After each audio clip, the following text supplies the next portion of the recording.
राधे राधे मित्रों, आइए आज हम लोग श्रवण करेंगे कार्तिक मास महात्म्य की कथा में 29वें अध्याय की कथा।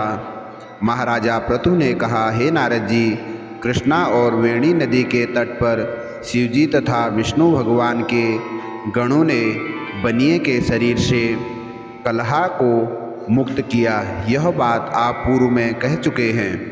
हे धर्मज्ञ, यह कार्य इन दोनों नदियों के प्रभाव से या इस क्षेत्र के प्रभाव से हुआ, यह आप कृपा करके मुझसे कहिए, क्योंकि इस पर मुझे आश्चर्य है। श्री नारद जी बोले, कृष्णा नाम वाली नदी श्री कृष्ण भगवान के शरीर से और वेणी साक्षात महादेव के शरीर से है। इनके संगम का महात्म्य ब्रह्मा जी भी वर्णन नहीं कर सकते।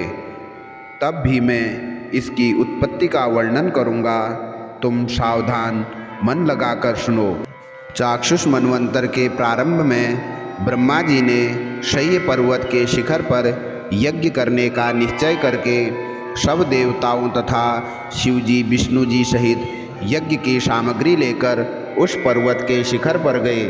तब भृगु आदि ऋषियों ने आदरपूर्वक ब्रह्म मुहूर्त में दीक्षा देने का विचार किया।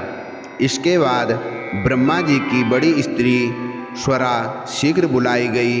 वह शनैः शनैः आ रही थी। इतने में भृगु ऋषि ने विष्णु भगवान से कहा, हे विष्णु, आपने त्वरा को शीघ्र बुलाया था, सो वह शीघ्रता से क्यों नहीं आई?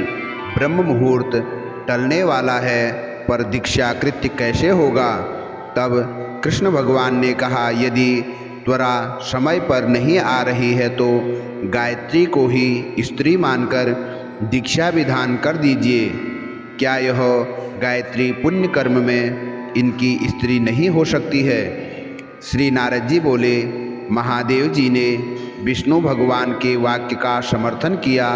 यह वचन सुनकर भृगु जी ने गायत्री को ब्रह्मा जी के दाहिनी ओर बैठाकर दीक्षा विधान प्रारंभ किया।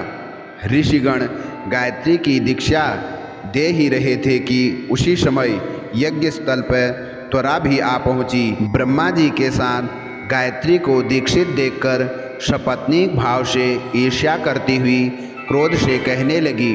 त्वरा ने कहा, जहाँ अपूज्यों की पूजा होती है और पूज्यों का अप्रतिष्ठा होती है, वहाँ पर अकाल मृत्यु तथा भय ये तीनों निश्चय होंगे। यह गायत्री जो ब्रह्मा के दाहिनी ओर मेरे स्थान पर बैठी है, अतः यह अदृश्य बहने वाली नदी होगी। आप लोगों ने अविचार से इसे मेरे स्थान पर बैठा दिया है, अतः आप लोग भी जड़ रूप में नदी होंगे। नारद जी ने कहा। इस तरह इसके शाप को सुनकर क्रोध में गायत्री के होंठ कांपने लगे और देवताओं के अतिशय रोकने पर भी गायत्री ने उठकर त्वरा को शाप दिया। गायत्री ने कहा, ब्रह्मा जी जैसे तुम्हारे पति हैं वैसे मेरे भी पति हैं। तुमने हमको व्यर्थ में श्राप दिया है, अतः तुम भी नदी हो जाओ। नारद जी ने कहा, तब तो शिवजी विष्णु जी आदि देवताओं में हाहाकार मच गया और सब कोई त्वरा को दंडवत प्रणाम करके प्रार्थना करने लगे। देवताओं ने कहा, हे देवी, जो आपने संपूर्ण ब्रह्मादि देवताओं को श्राप दिया है, यदि हम लोग सब कोई जड़ रूप नदी हो जाएंगे तो निश्चय ही तीनों लोग कष्ट में हो जाएंगे। अविवेक से यह काम अवश्य हुआ है, अतः इससे आप इस शाप को वापस कीजिए।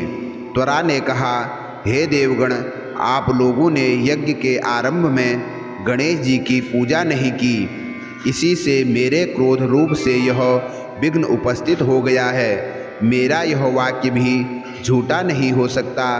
इस कारण आप लोग अपने अपने अंशों से जड़ीभूत होकर नदी रूप होंगे। हम दोनों सौद भी अपने अपने अंशों से पश्चिम वाहिनी नदी होंगी। श्री नारद जी बोले, हे राजन, त्वरा की यह वाणी सुनकर विष्णु शिव आदि समस्त देवता अपने अपने अंश से नदी रूप में हो गए। विष्णु भगवान के अंश से कृष्णा, शिवजी के अंश से वेणी तथा ब्रह्मा जी के अंश से कगुत्मवती नामक नदी हुई। सब देवताओं ने अपने अपने अंशों को जड़ बनाकर फेंक दिया। उन लोगों के अंश से भी सह्य पर्वत के शिखर पर अलग अलग नदी रूप में होकर बहने लगा। देवताओं के अंश से पूर्ववाहिनी तथा उनकी स्त्रियों के अंश से सैकड़ों हजारों पश्चिम वाहिनी नदियाँ उत्पन्न हो गई। गायत्री और त्वरा दोनों पश्चिम वाहिनी नदी होकर दोनों एक साथ बहने लगी। दोनों का नाम सावित्री पड़ा। ब्रह्मा ने यज्ञ स्थल पर विष्णु भगवान और शिवजी की स्थापना की। दोनों देवता महाबल तथा अतिबल नाम से विख्यात हुए। पाप विनाशक कृष्णा की उत्पत्ति का वर्णन जो प्राणी सुने तथा सुनावे उसे कृष्णा संगम के दर्शन तथा स्नान का फल प्राप्त होता है। तो अभी आपने श्रवण करी कार्तिक मास महात्म्य की कथा में 29वें अध्याय की कथा। इससे आगे की कथा आप लोग 30वें अध्याय में श्रवण करेंगे। जय श्री राधे, जय श्री कृष्णा।